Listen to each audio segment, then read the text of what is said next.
Lorsque les jours se font plus courts et que les arbres perdent leurs premières feuilles, des êtres plus réservés commencent à se profiler parmi la litière. Le temps de quelques mois, ils affirmeront leur présence par leurs sporophores aux formes multiples avant de regagner l'univers de l'imperceptible. Ce monde caché, aussi discret que répandu, n'est autre que celui des champignons. Des champignons, on en trouve partout, de toutes les formes et de toutes les tailles. La structure de ceux-ci ressemble à première vue à celui d'une plante, alors qu'il n'en est rien. Ils possèdent bien un système ressemblant à des racines, mais celui-ci constitue en fait la plus grande partie du champignon lui-même, soit 90% de sa superficie. Cet ensemble principal est appelé mycélium et se compose d'une multitude de filaments appelés hyphes. L'organe présent à la surface n'est autre que le sporophore, destiné à disséminer les spores, à l'aide du vent, et ainsi assurer la pérennité de l'espèce. Le caractère si particulier des champignons leur a valu le droit de posséder leur propre règne, appelé règne fongique. La plupart des sporophores ont une forme caractéristique du champignon, c'est-à-dire un pied et un chapeau différenciés.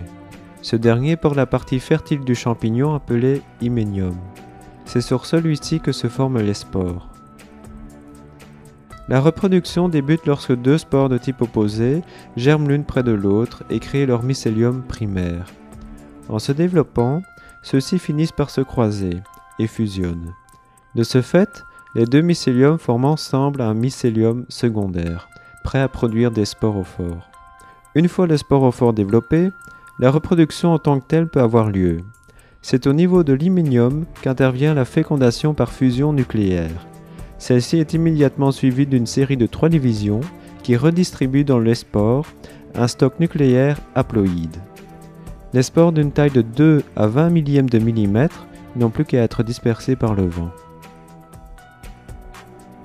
Contrairement aux plantes, les champignons ne produisent pas de chlorophylle pour synthétiser leur nourriture, mais ils la prélèvent dans leur environnement sur des organismes morts ou vivants. Les champignons sont classés en 3 catégories: les saprophytes, les parasites et les symbiotiques.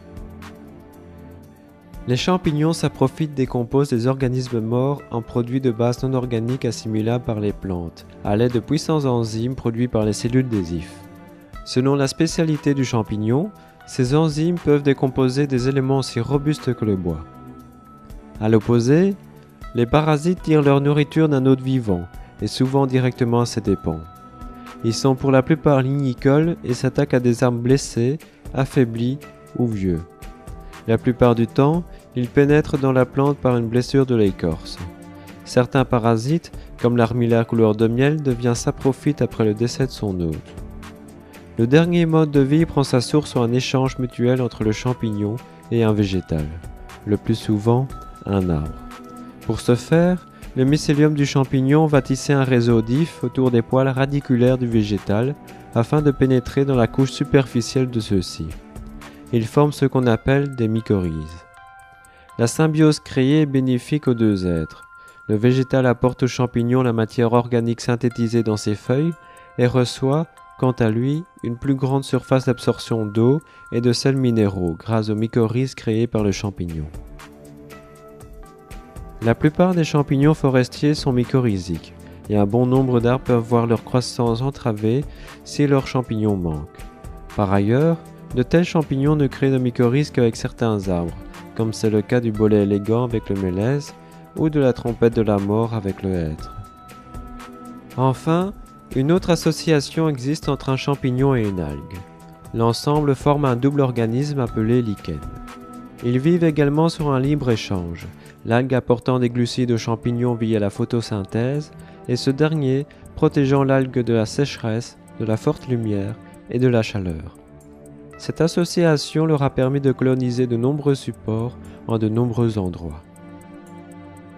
Ici prend fin notre voyage au sein du monde des champignons, un monde discret et pourtant si présent.